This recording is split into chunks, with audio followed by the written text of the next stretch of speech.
Friends, welcome back to my channel. ఈరోజు మనం మారేడు జ్యూస్ చేసుకుంటున్నాం.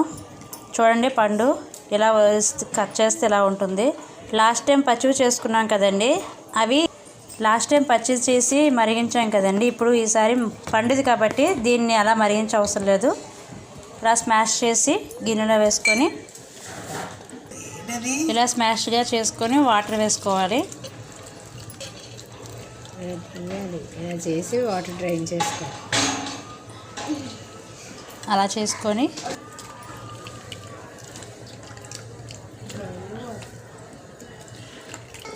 ఇలా వాటర్ వడకట్టుకోవాలి. బెల్లం పౌడర్, షుగర్ అయినా బెల్లం అయినా వేసుకోండి. సబ్జా గింజలు కూడా వేసుకొని బాగా కరిగాక నిమ్మకాయ కూడా ఒకటి పిండుకోండి. డైజెషన్కి, హెయిర్కి, స్కిన్కి చాలా మంచిదండి. సబ్జా గింజలు కూడా వేసాం ఇందులోనే. మా ఛానల్ మీకు నచ్చినట్లయితే లైక్ చేయండి, షేర్ చేయండి, సబ్స్క్రైబ్ చేయండి. మారేడు జ్యూస్ తాగండి అందరూ.